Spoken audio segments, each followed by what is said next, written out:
सतसाहिब बंदी छोड़ सतगुरु रामपाल जी भगवान की जय हो। सतसाहिब भाई और बहनों, दया परमपिता परमात्मा की। दास थोड़ा दिन में लाइव आया है, एक छोटा सा संदेशा आप सभी भाई बहनों को देना है। जुड़ते वीडियो को थोड़ा शेयर कर दें।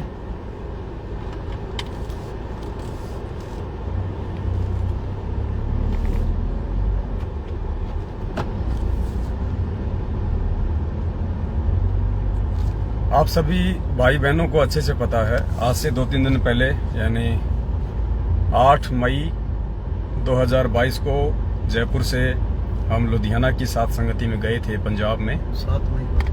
7 मई की सात संगति थी और रात्रि को वहाँ पे सात संगति थी। अगले दिन 8 मई को हमारे को दिल्ली सात संगति में जाना था, लेकिन दिल्ली की सात संगति में सतलोक आश्रम मैनेजमेंट हरियाणा ने आके और जो उत्पात मचाया वो वीडियो आप जी को दास ने शेयर कर दिया है, आप सब भाई बहनों को मालूम है। उसके बाद फिर हम झज्जर आ गए थे। झज्जर में सज्जन बहन है जो करोथा कांड के समय से पूज्य गुरुदेव जी से जुड़ी हुई हैं। फिर वहाँ हमने कल दिन में आके परमपिता परमेश्वर जी को भोग लगाया था, छोटी सी सात संगति हुई थी। उसके बाद हम लोग फिर जयपुर के लिए रवाना हो गए थे और दिल्ली की सात संगति में काफी भाई बहनों को चोटें भी आई हैं, क्योंकि इन लोगों ने बाहरी लोगों का सहयोग लेके उनको शराब वगैरह पिला के और भक्तों की पिटाई करवाई थी सत्सेवकों की, सतलोक आश्रम मैनेजमेंट हरियाणा वालों ने। आज सुबह सुबह दास के पास में झज्जर से सजन बहन का फोन आया और आधा घंटे तक बहन रोई है। बहन ने बताया कि जब दासी सुबह नित्यनियम कर रही थी तो परमपिता परमेश्वर जी जो है प्रकट हुए मालिक, क्योंकि पुण्यात्मा हमें कोई शंका नहीं होनी चाहिए, कोई संकोच नहीं होना चाहिए। ये परमात्मा जिन्हें हाड़मास की देह में दिखाई देता है वो मूर्ख प्राणी है। परमात्मा कहते हैं, देही को सतगुरु कहे यो तो धुंधर ज्ञान, और 4 दाग आवे नहीं वाको सतगुरु जान। ये सौद स्वरूपी परमात्मा है सतगुरु रामपाल जी भगवान। तो परमेश्वर सुबह माई के वहां पे जो है प्रकट हुए। जैसे परमात्मा जिंदा महात्मा जी के रूप में धर्मदास जी के पास प्रकट हुए, नानक जी के लिए बेई नदी पे प्रकट हुए। ये वही परमात्मा है, हम इसको कोई दूसरा करके ना जाने। ये तो इसकी अपनी मौज है, अपनी मर्जी है कि ये क्या रूप धारण करता है, कौन से समय में, किस युग में, किस संत के रूप में आता है, क्योंकि ये अनंत कलाओं का भगवान है। ये कितने भी रूप बना सकता है। तो सजना माई ने बताया कि जब दासी सुबह सुबह नित्यनियम कर रही थी तो सतगुरुदेव जी जो है प्रकट हुए और परमात्मा बहुत ही ज्यादा दुखी वाली स्थिति में थे। शारीरिक रूप से भी परमात्मा बहुत ज्यादा वीक, कमजोर। सजना माई की 2 बेटियां हैं। जो बड़ी बेटी है वो बचपन से ही वो पैरालाइसिस है, उसको लकवा मार गया था शायद, और पूरा शरीर उसका जो है बिल्कुल मतलब थोड़ा सा टेढ़ा मेढ़ा है, मतलब पतला है बिल्कुल। जैसे एक बच्चा होता है ना 5-6 साल का, उसके हाथ पैर कैसे होते हैं, ऐसा उस बहन का पूरा बॉडी है, बिल्कुल वो वीक है और उसको चला नहीं जाता है। माई ही उसको उठाती है, उसको बाथरूम तक लेके जाती है, उसके सारे काम करती है। तो गुरुदेव नित्यनियम जब बहन जब कर रही थी तो गुरुदेव हुए प्रकट और गुरुदेव बहुत ज्यादा दुखी थे, परमात्मा रो रहे थे। तो सजना माई भी रोने लग गई और माई ने दास को ये जो बातें बताई हैं रो रो के बताई है। आज रात्रि 8:30 बजे दास उसी का वीडियो चलाएगा। आधा घंटे माई से दास की बात हुई है। माई ने रो रो के सारी बातें बताई हैं। आधा घंटे तक जब तक माई ने बातें कंप्लीट नहीं की, माई रोती रही। तो माई ने बताया, वैसे माई शब्द दास एक सम्मान की दृष्टि से ले रहा है, बाकी तो इस भक्ति मार्ग में सब हमारी बहन है, चाहे बूढ़ी हो, चाहे जवान हो, चाहे छोटी हो, सब हमारी बहनें हैं। माई शब्द एक हरियाणा की लैंग्वेज के हिसाब से दास यूज कर रहा है। वैसे माई शब्द बोलना कोई गलत भी नहीं है, लेकिन अगर बहन बोला जाए तो ज्यादा उचित है। तो आधा घंटे तक जो सजना बहन है वो रोती रही, दास को सारी बातें उन्होंने बताई और गुरुदेव ने कहा कि बेटा जैसे तेरी ये बेटी है ना, देख इन लोगों ने मेरी ये हालत कर दी है यहाँ जेल में। और बेटा शारीरिक रूप से मैं बहुत ज़्यादा दुर्बल हो चुका हूँ। मुझे इन लोगों ने बहुत ज़्यादा दुखी कर दिया। मैनेजमेंट वालों के लिए कहा परमात्मा ने कि मुझे इन लोगों ने बेटा बहुत ज़्यादा दुखी कर दिया, मुझे परेशान कर दिया है। और रो रहे थे परमात्मा, साथ में माई भी रो रही थी। दोनों बाप बेटी जो है रोए जा रहे थे। तो सजना माई ने कहा कि गुरुजी हम क्या करें, परमात्मा आप ही सब कुछ करने वाले हो, आप ही सद्बुद्धि देने वाले हो। तो माई ने कहा कि बेटा, गुरुदेव ने कहा कि बेटा दास के पास में जो था वो मैंने इन लोगों को दे दिया है। मेरे पास केवल आशीर्वाद है, मेरे पास केवल भक्ति है, मेरे पास सच्चाई का मार्ग है जो मैंने सबको दिखा दिया है। अब कोई ये सोचे कि मैं उड़ के सारे काम कर दूंगा, मैं एक जादूगर की तरह सारे काम कर दूंगा, बेटी वो मैं नहीं कर सकता, क्योंकि काल के साथ में मेरा अनुबंध है, मेरा एग्रीमेंट है। मैंने उसको वचन दिया है कि जो ज्ञान से मेरे होंगे मैं उन्हीं को संभालूंगा, जो अज्ञानी होंगे, जो मेरे वचनों पे नहीं चलेंगे, उनको मैं नहीं संभालूंगा। तो बेटा मैं जबरदस्ती नहीं कर सकता हूँ, मैं केवल ज्ञान दे सकता हूँ, सच्चाई का मार्ग जो है वो दिखा सकता हूँ। अब चलना तो आप लोगों को ही पड़ेगा। तो गुरुदेव ने रोते रोते कहा कि बेटा तुम अपने भाई बहनों को ज्यादा से ज्यादा समझाओ, उनको सत्य का मार्ग दिखाओ, उनको साथ संगतियों से जोड़ो। और फिर गुरुजी ने यह भी कहा कि बेटा जितना संगत तेजी से जागेगी, ये मैनेजमेंट वाले उतने ही ज्यादा राक्षस रूप धारण करेंगे। गुरुदेव ने कहा कि जितना संगत जागेगी उतना ही ज्यादा ये लोग राक्षस वाला रूप धारण करेंगे।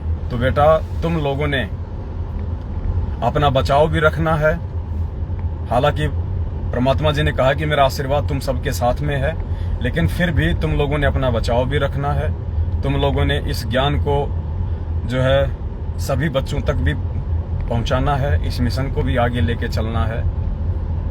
और परमात्मा ने सजना बहन की जो बेटी थी उसकी तरफ इशारा करते हुए, उसके पैरों की तरफ इशारा करते हुए कहा कि बेटा मेरी हालत जेल में आज ऐसी हो रही है जैसे ये तेरी बेटी है। बेटा मेरे से ढंग से उठा भी नहीं जाता है, मेरे से ढंग से उठा भी नहीं जाता है। इन लोगों ने मेरी वो हालत करवा दी। पुण्यात्मा परमात्मा समर्थ है, सारी सृष्टि का रचनहार है। ये कोटि को काया, निर्धन को माया देने वाला है। लेकिन जब ये परमात्मा संत रूप में इस धरती पे प्रकट होते हैं, संत रूप में परमात्मा जब धरती पे आता है तो कुछ नियम होती हैं, कुछ मर्यादा होती है। परमात्मा उन नियम मर्यादाओं को स्वयं भी नहीं तोड़ता है। तो उस हिसाब से आज परमेश्वर की शारीरिक रूप से जो स्थिति है वो परमात्मा ने बताई कि बेटा तेरी जो ये बेटी है ना, आज इसके जैसी मेरी हालत हो रही है हिसार जेल में। और मालिक रोए जा रहे थे। और गुरुजी ने कहा कि बेटा विनाश का समय बहुत नजदीक है। मैं यही सोच सोच के मैं दुखी हो रहा हूं, मैं जो है परेशान हो रहा हूं। ये विनाश का जो समय है ये बहुत ज्यादा नजदीक है। और उस विनाश के समय में इन लोगों के साथ में जो गुजरेगी, उस समय बेटा मैं ही दुखी होऊंगा, उस समय भी मैं ही रोऊंगा। मैं आज भी रो रहा हूं क्योंकि इतना समझा रहा हूं, लेकिन फिर भी ये लोग समझ नहीं पा रहे। और कल को जब वो विनाश का समय आएगा, उस समय इनकी जो दुर्गति होगी, उस समय भी बेटा मुझे ही रोना पड़ेगा इनके लिए। और मैं क्या करूं, ये भी मेरे ही अपने हैं। गुरुदेव ने कहा कि ये मैनेजमेंट वाले भी मेरे ही जो है बेटा बेटी हैं, लेकिन मैं क्या कर सकता हूं, मैं समझा सकता हूं। और ये मान नहीं रहे। तो माई ने कहा कि परमात्मा आप इनको सद्बुद्धि दो, परमात्मा आप ही इनको समझा सकते हो। तो गुरुदेव ने रोते हुए कहा कि बेटी ये नहीं समझने वाले, ये लोग पूरी तरह से काल प्रेरित हो चुके हैं। बेटा ये अब नहीं समझने वाले हैं, इनका तो टूटना ही जो है अंत है, इससे पहले इनका कोई अंत नहीं है। इनके अंदर समझने की कोई जो है गुंजाइश नहीं है। तो माई ने कहा कि परमेश्वर फिर हम क्या कर सकते हैं मालिक, हमसे जो बन रहा था, हम जो कर सकते हैं परमात्मा वो हम कर रहे हैं। हम साथ संगतियां रखवा रहे हैं, हम जा के भाई बहनों को समझा रहे हैं। तो गुरुदेव ने कहा कि बेटा मैं इसलिए रहा हूं कि मेरे भक्तों के ऊपर जो मार पड़ती है ना, वो मेरे भक्तों पे नहीं पड़ती। गुरुजी ने माई को कहा कि बेटा वो मार मुझे लग रही है, वो चोटें बेटा मुझे लग रही है यहाँ पे हिसार जेल में। और गुरुजी रो रहे थे लगातार आधा घंटे। माई ने कहा कि गुरुजी ने रोते रोते ही मेरे से सारा संवाद किया। गुरुजी ने कहा कि बेटा वो चोटें ये लोग भक्तों को नहीं मार रहे, ये चोटें वो लोग मुझे मार रहे हैं। रो रहे थे परमात्मा। और कहा कि बेटा जितना हो सके अपने भाई बहनों को समझाओ, उनको सत्य के मार्ग पे लेके आओ। और परमात्मा ने ये भी कहा कि बेटा ये लोग नहीं समझेंगे, ये लोग बिल्कुल भी नहीं समझ सकते। गुरुदेव ने कहा कि जैसे मैं 27 साल से मैं सत्य ज्ञान का प्रचार कर रहा हूं और मैं कोशिश कर रहा हूं कि जितने भी जो संत महात्मा हैं ये लोग समझ जाएं। ये लोग अगर मेरी बात को समझ जाएंगे तो इनके पीछे लाखों करोड़ों की संख्या में जो भोले भगत हैं वो अपने आप समझ जाएंगे। तो परमात्मा ने कहा कि बेटा जैसे वो साधु संत नहीं समझे, लेकिन उनके पीछे लगी हुई संगत धीरे धीरे समझ रही है। तो मालिक ने कहा कि ये मैनेजमेंट वाले जो हैं ये नहीं समझ सकते हैं बेटा, ये सही रास्ते पे नहीं आ सकते हैं, क्योंकि काल ने इनको पूरी तरह से इनको जकड़ लिया है। लेकिन इनके पीछे जो भोला भगत समाज है वो समझ सकता है, उनके अंदर समझने की गुंजाइश है, एक उम्मीद है। तो तुम अपने भाई बहनों को समझाओ ज्यादा से ज्यादा। पुण्यात्मा ये हकीकत है। माई ने आधा घंटे रो के वो रिकॉर्डिंग दास 8:30 बजे आज रात को, दास का जो फेसबुक पेज है पवन दास इज लाइव, उसके पास रात को उस पे लाइव चलेगा। आप सभी भाई बहन रात्रि 8:30 बजे लाइव जुड़ना और हम अपने परमपिता परमात्मा की जो आंतरिक जो व्यथा है उसको हम समझें। और एक बात और कही थी, माई ने बताया कि गुरुजी ने कहा कि बेटा रोते रोते कहा परमात्मा ने कि बेटा क्या अब की बार भी मैं खाली हाथ ही जाऊंगा, क्या अब की बार भी मुझे खाली हाथ ही जाना पड़ेगा। रोते रोते कहा परमात्मा ने क्या अब की बार भी मैं खाली हाथ ही जाऊं यहां से। इसका मतलब पुण्यात्मा अभी तक कोई एक भी आत्मा पूरी संगत में पूरी तरह से सतलोक जानने के लिए तैयार नहीं है।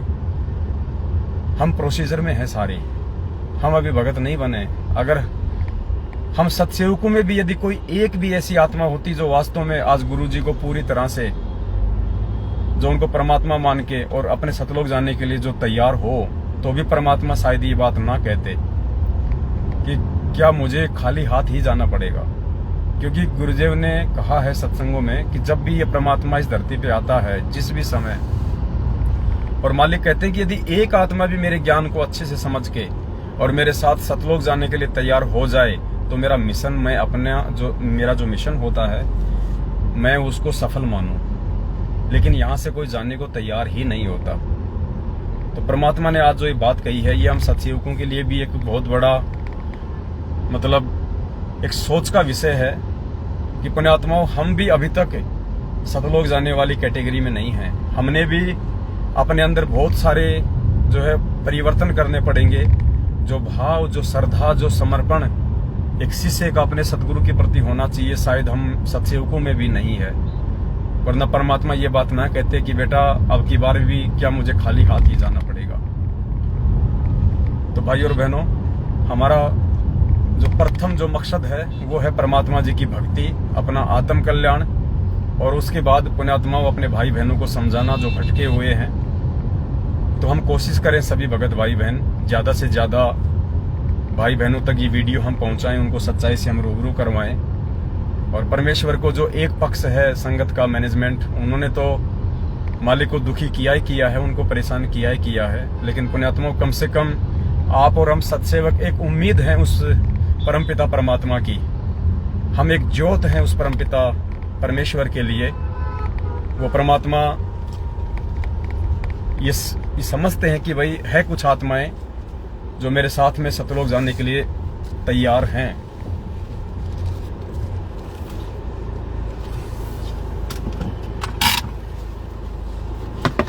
तो भाई और बहनों, रात्रि 8:30 बजे जो सजना बहन की और मुझ पवन दास की जो ऑडियो थी वो लाइव चलेगी। आप सभी भाई बहन रात्रि 8:30 बजे लाइव जुड़े। उस वीडियो को आप ज्यादा से ज्यादा आप शेयर करें और पुण्यात्माओं हम आगे बढ़े इस मार्ग में। देखो संघर्ष हमारे परमात्मा कर रहे हैं, संघर्ष हमको भी करना पड़ेगा, और बिना संघर्ष के हम परमात्मा को प्राप्त नहीं कर सकते। और ये निश्चित है, और परमात्मा ने भी संकेत किया है कि वो विनाश का समय बहुत ही जल्दी आने वाला है। जब माई ने दास को ये बात कही कि गुरुजी ने कहा कि बेटा उस विनाश के समय में मैं क्या करूंगा, मैं कैसे इनको बचाऊंगा, उस समय रोएंगे, ये चिल्लाएंगे और उस समय भी मुझे दुखी होना पड़ेगा, मुझे रोना पड़ेगा इनके लिए। तो दास ने माई को कहा कि माई बात बिल्कुल सही है, 2.5-3 साल ही बड़ी मुश्किल से बचे हुए हैं। अभी आ रहे हैं भैया, आ रहे हैं। 2.5-3 साल ही मुश्किल से हैं। तो माई ने कहा कि भगत जी 2.5-3 साल भी नहीं बचे हुए हैं। परमात्मा ने संकेत किया कि बेटी वो कभी भी समय आ सकता है, बिल्कुल नजदीक है वो विनाश का समय। तो पुण्यात्माओं, हम सत्सेवकों ने भी बहुत ज्यादा सोच समझ के, बहुत ज्यादा संभल के एक एक जो कदम है वो भक्ति मार्ग पे अब हमने रखना होगा। और साथ संगतियों में ये लोग आके झगड़ा करते हैं क्योंकि ये लोग पूरी तरह से राक्षस रूप को धारण कर चुके हैं। गुरुदेव ने भी स्पष्ट कह दिया उस माई को कि बेटा ये राक्षस बन चुके हैं और जितना साथ संगतियां आगे बढ़ेंगी उतना ही ये लोग ज्यादा राक्षस रूप धारण करेंगे, क्योंकि इनके सिर पे काल बैठा है। वो इस सत्य धर्म के मार्ग को इतनी आसानी से आगे नहीं बढ़ने देगा। तो पुण्यात्माओं, संकेत परमात्मा ने किया है तो समाधान भी परमात्मा कोई न कोई देते हैं। तो दास की आप सभी भाई बहनों से विनती है, साथ संगतियों के जहां जहां के पोस्टर आने वाली साथ संगतियों के जो पड़े हैं वो तो ठीक है, उसके अलावा साथ संगतियों का कोई भी पोस्टर या कोई भी पैम्पलेट या कोई भी स्क्रीनशॉट या कोई भी मैसेज हम लोग फेसबुक पे या व्हाट्सएप पे वायरल ना करें। आप जितने भी भगत भाई बहन हैं सब अपने अपने घर पे सतगुरुदेव जी को भोग लगाओ, परमात्मा को। और आपको जब भी इच्छा हो परमात्मा की कोई चर्चा करने की, भाई बहनों को अपने घर बुलाने की, तो आप अपने संपर्क वाले जो भगत भाई बहन है 10, 20, 15, 50 जो आपके आसपास के हैं, आप उनको फोन पे संपर्क करो और एक डेट आप जी फिक्स कर लो परमात्मा जी को भोग लगाने की। उस डेट को आप उन भाई बहनों को आप जी बुलाओ और अपने घर पे गुरुदेव को भोग लगाओ। तो ना तो इन लोगों को मालूम पड़ेगा और किसी प्रकार का जो विघ्न है, जो बाधा है, वो भी नहीं पड़ेगी। समाज में आड़ोसी पाड़ोसियों में हमारे पूज्य गुरुदेव जी का मजाक भी नहीं बनेगा, क्योंकि कोई नहीं जानता कि ये सत्सेवक कौन है, मैनेजमेंट कौन है। दुनिया ये कहेगी कि ये रामपाल जी के चेले हैं, देखो आपस में कैसे लड़ते हैं, झगड़ते हैं, दुनिया को शांति का संदेशा देते हैं। तो भले ही हम उम्र में छोटे हैं लेकिन ज्ञान में परमात्मा ने हमारे को सतलोक आश्रम मैनेजमेंट हरियाणा से ऊंचाई का जो है वो दर्जा दिया है। तो हम नहीं चाहेंगे कि हमारे परमात्मा की किसी भी प्रकार से कोई बदनामी हो। हमारे पास में सोशल मीडिया है, हम लाइव आके अपने भाई बहनों को हम सचेत करते रहेंगे, वीडियो वगैरह हम बनाते रहेंगे। साधन हमारे को परमात्मा ने दे दिए हैं, ये गाड़ी परमात्मा ने दिलवा दी है, और भी बहुत सारे आधुनिक जो उपकरण है जिनकी हमें आवश्यकता होगी संगत को जगाने के लिए, वो भी हम खरीदेंगे आने वाले समय में। तो हम इन चीज़ों का हम सदुपयोग करें, सोशल मीडिया का। और आप भाई बहन जितने भी संपर्क वाले सत्सेवक भाई बहन आपके पास में हैं, उन सबका आप एक रजिस्टर, एक डायरी मेंटेन कर लो। सबके नाम, जगह और फोन नंबर आप हमेशा नोट रखो जो भी आपके संपर्क में आता है। और नेक्स्ट टाइम जब भी आपको साथ संगति करनी हो, परमात्मा जी को भोग भंडारा लगाना हो, तो आप अपने भाई बहनों को मोबाइल से सूचित करो, जिसकी आगे कोई सूचना ना हो। और 2 आप 5 भाई मिल जाओ, चाहे आप 10 हो, चाहे 20 हो, चाहे 4 भाई बहन हो, या अपने परिवार के मेंबर हों, आप इस प्रकार से आप परमात्मा जी को भोग लगाएं। वैसे तो भोग परमात्मा जी को दास के घर पे तो रोज ही लगता है। सुबह सुबह थोड़ा सा हलवाराम का प्रसाद बना लिया जाता है, थोड़ा थोड़ा हल्का सा। सुबह सुबह परमात्मा को छोटी भोग की आरती के साथ रोज भोग लगता है। पिछले 2-3 महीने से परमात्मा ने दया बख्श रखी है। पिछले 2 साल से परमात्मा जी को हर सप्ताह भोग लगता था, अब रोज भोग लगता है परमात्मा को थोड़ा थोड़ा हलवाराम का। और बाकी भंडारे का तो लगता ही है छोटी आरती के साथ में, सुबह दोपहर शाम। आप भी यही प्रक्रिया अपनाओ। आप यदि रोज हलवाराम नहीं बना सकते, रोज भोग नहीं लगा सकते, कोई बात नहीं है। आपके घर में जो भोजन बनता है आप उसको परमात्मा के दरबार के आगे लग के आप जी छोटी आरती कर लो। और हलवाराम जैसे आपने सप्ताह में बना लिया या 15 दिन में आपने हलवाराम का भोग लगाया, तो आप जी बड़ी आरती के साथ अपने घर पे परमात्मा जी का हलवाराम के साथ भोग लगाओ। और साथ संगतियाँ आपके जो संपर्क वाले भाई बहन हैं 10-5, आप उनको बुलाओ, शाम के टाइम पे बुलाओ आप उनको, इसकी वजह शाम को आ जाओ और शाम को मालिक को भोग लगा के फिर रात्रि में अपनी साथ संगति करो 12-1 बजे तक। उसके बाद अपना आराम करो। तो फिलहाल तो हमारे को यही प्रोसीजर अपनानी पड़ेगी। इससे साथ संगतियाँ भी तेजी से आगे बढ़ेंगी, क्योंकि मान लो जी अब जैसे जयपुर में साथ संगति है, हमने मैसेज डाल दिया, कोई बिहार से आ रहा है, कोई पंजाब से आ रहा है, तो एक हमारे भगत भाइयों का एक समय भी बचेगा और जो दूर दराज के भाई बहन किसी कारणवश, चाहे उनके पास समय की कमी हो, चाहे उनके पास में पैसे की कमी हो, जो दूर की साथ संगतियों में नहीं आ सकते हैं, तो वो भाई बहन आसपास की साथ संगतियों में शामिल हो जाएंगे। तो इससे भगत और ज्यादा जुड़ेंगे, ये मिशन और ज्यादा जो है तेजी से आगे बढ़ेगा। तो कुछ वो तरीके हम अपनाएं जो परमात्मा हमारे को सद्बुद्धि देके हमारे से लागू करवाना चाहते हैं। तो अब आगे कोई भी साथ संगति जिसने भी रखवानी हो, तो वो सबसे पहले तो मर्यादाओं का ध्यान रखे। जिस घर में मर्यादा नहीं होगी, आप यकीन मान के चलना वहां पे विघ्न आएगा, और जिस घर में मर्यादा होंगी वहां पे साथ संगति में कोई विघ्न नहीं आएगा। पुण्यात्माओं, भले चाहे दिल्ली की साथ संगति हो, जरूर कोई न कोई मर्यादा वहां पे टूटी है। हालांकि हमें नहीं पता था, लेकिन जिस बहन ने रखवाई है, हो सकता है कोई न कोई त्रुटि हो सकती है। अन्यथा ऐसा नहीं हो सकता कि आरती के बीच में ये लोग और भगतों के साथ में मारपीट शुरू कर दें। आरती के बीच में, भोग आरती के बीच में मारपीट शुरू नहीं हो सकती। हम भी लुधियाना गए थे, आराम से साथ संगति हुई है, कोई दिक्कत नहीं हुई। वो वीडियो अब लाइव चलेगा रात को, सजना माई की ऑडियो के साथ में ऐड किया है, वो रात को लाइव चलेगा 8:30 बजे। तो जो भी भाई बहन साथ संगति रखवाए, वो पहले अपना आकलन कर ले, कहीं परमात्मा का उल्टा दोषी ना हो जाए। अब दूर दराज से दिल्ली में भाई बहन आए, उनको कितनी असुविधा हुई, रात्रि में उनको अपने घर पे जाना पड़ा, मार पड़ी बेचारों को। अब बताओ, एक व्यक्ति की गलती भुगतना पड़ रहा है सभी को। तो जिसके घर पे साथ संगति होती है, ये कोई मजाक नहीं है, कोई खिलौना नहीं है, ये कोई जरूरी नहीं है, कोई कंपलसरी नहीं है कि हम साथ संगति नहीं रखवाएंगे तो हमारा मोक्ष नहीं होगा। मोक्ष का साथ संगतियों से कोई लेना देना नहीं है। मोक्ष का लेना देना है मर्यादा से और भक्ति से। तो मर्यादा होंगी तो साथ संगति सफल होगी। हर कोई आदमी जल्दबाजी ना किया करो कि मेरे घर पे साथ संगति, मेरे घर पे साथ संगति। साथ संगति से हम कोई महात्मा गांधी नहीं बनने वाले। महात्मा गांधी बनेंगे अच्छे विचारों से, अच्छी सोच से, अच्छे आचरण से, अच्छे व्यक्तित्व से। तो उन चीजों को पहले हम अपने ऊपर पूर्णतया लागू करें। हमारी एक ही गलती की सजा यदि मालिक के सैकड़ों बच्चों को भुगतनी पड़ती है, तो पुण्यात्माओं, हम वहां पे लाभ के बजाय हानि उठाते हैं। हम परमात्मा की नजरों में और ज्यादा दोषी हो जाते हैं, क्योंकि मना परमात्मा किसी को करेगा नहीं। चाहे कोई शराबी व्यक्ति साथ संगति कराओ, परमात्मा हाथ थोड़ी पकड़ेगा आके कि तू शराब पीता है, तू साथ संगति नहीं करवा सकता। लेकिन उसके बाद जो परिणाम भोगने पड़ेंगे वो टेढ़ी खीर है।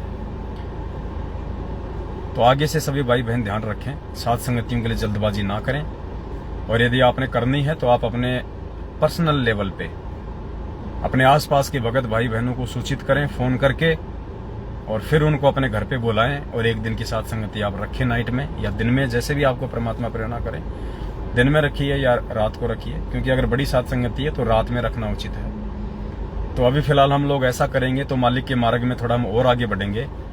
और क्योंकि भले ही ये लोग आके हमें दुखी करते हैं, परेशान करते हैं, तो इनके भी जो और ज्यादा जो कर्म है, क्योंकि वैसे तो इनके बिगड़े हुए हैं कर्म, लेकिन हम इनको मौका ना दें इनके और ज्यादा जो है वो कर्म बिगाड़ने के लिए। क्योंकि हम ओपन साथ संगति करेंगे तो ये लोग आएंगे। अब आप जानते हो कि जो पुलिस प्रशासन है वो क्या है, आप सब जानते हैं अच्छे से। पुलिस प्रशासन कोई नियम मर्यादा नहीं है यहाँ किसी की, ये काल भगवान का लोक है। निरंजन धन तेरा दरबार, यहाँ तनिक न न्याय विचार, झूठों को तो साचा बतावे, सांचों का एतबार। तो यहाँ पे कोई मान मर्यादा नहीं है, ये काल का लोक है। यहाँ पे आप किसी को भी 5-10 हजार रुपए दो और आपकी झूठ को साच और साच को झूठ में चेंज कर देंगे।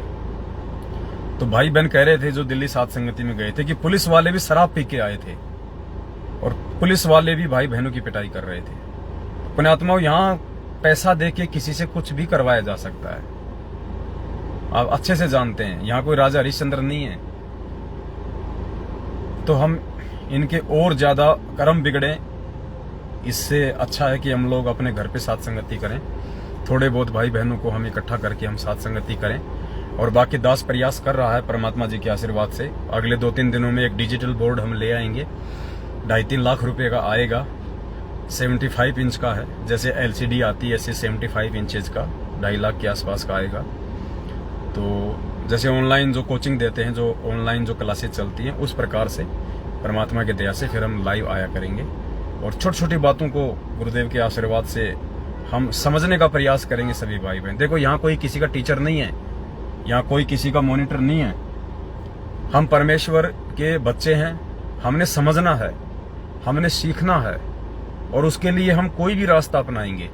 ये सोशल मीडिया, ये आधुनिक उपकरण, ये टीवी, मोबाइल, ये डिजिटल बोर्ड, ये परमात्मा ने सिर्फ और सिर्फ इस ज्ञान को समझने के लिए, इस ज्ञान को ऊंचाई तक ले जाने के लिए दिया है परमात्मा ने। तो हम इनका उपयोग करेंगे, परमात्मा हमसे ही इनका सदुपयोग करवाएगा। बाकी जो दुनिया है केवल अपने व्यापार के लिए, अपने बिजनेस के लिए और अपने स्वार्थ के लिए इन चीजों का उपयोग कर रही है। अब परमात्मा अपने बच्चों के अंदर सत्प्रेरणा करके इन चीजों का सदुपयोग करवाएंगे।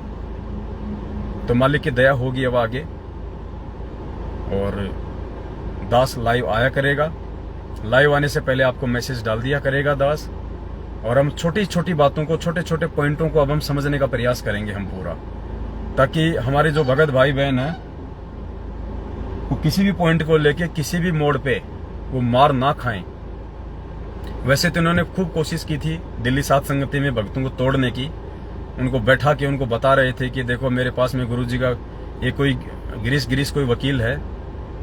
वो एक माई को कह रहा था कि मैं गुरुजी का वकील हूँ, गुरुजी ने मेरे को देखो एक कॉपीराइट दे रखा है, कॉपीराइट दे रखा है। माई ने कहा रे भगवान का भी कोई कॉपीराइट होता है क्या? नालायक हो तुम, क्या बोल रहे हो? तो कहीं का वकील है तू क्या बोल रहा है तू? भगवान का भी कोई कॉपीराइट होता है क्या? तो ये मूर्ख आदमी है पुण्यात्माओं, और मूर्खों से उलझा नहीं जाता है, मूर्खों से दूरी बना के रखनी पड़ती है। किसी महापुरुष ने कहा है कि मूर्ख का जवाब होता है मौन, साइलेंट। मूर्ख को जवाब नहीं दिया जाता, क्योंकि मूर्ख है तो समझेगा क्या, चाहे आप उसको कोई बात समझाओ। तो मूर्ख का जवाब होता है मौन, चुपचाप, साइलेंट, चुप रहो, बस मूर्ख का यही जवाब है, ताकि वो अपना बक बक करके चुप रह जाएगा। तो बाकी दास साहब भाई बहनों को बीच बीच में लाइव आके समझाता रहेगा, बताता रहेगा। और परमात्मा ने जो सजन बहन से जो बातें कही, हो सकता है दास आपको सारी बातें अच्छे से नहीं बता पाया। तो आज रात को 8:30 बजे दास उस ऑडियो को एक वीडियो के साथ में लाइव प्ले करेगा। तो रात्रि 8:30 बजे आप जी सभी भाई बहन लाइव जुड़ना, और परमात्मा दया बख्शेंगे। बहुत सारी चीजें आपके समझ में आएंगी। माई भी रो रही थी, परमात्मा भी रो रहे थे। और वास्तव में पुण्यात्माओं, इसमें तो कोई शक नहीं है कि परमात्मा जी की शारीरिक स्थिति है बिल्कुल वीक है। थोड़े दिन पहले एक बरवाला के भाई हैं, उनको भी परमात्मा ने ऐसे ही जो है दर्शन दिए थे और कहा था कि बेटा मेरे से उठ के खाट पे भी नहीं बैठा जा रहा है। इन लोगों ने मेरे साथ में वो किया है।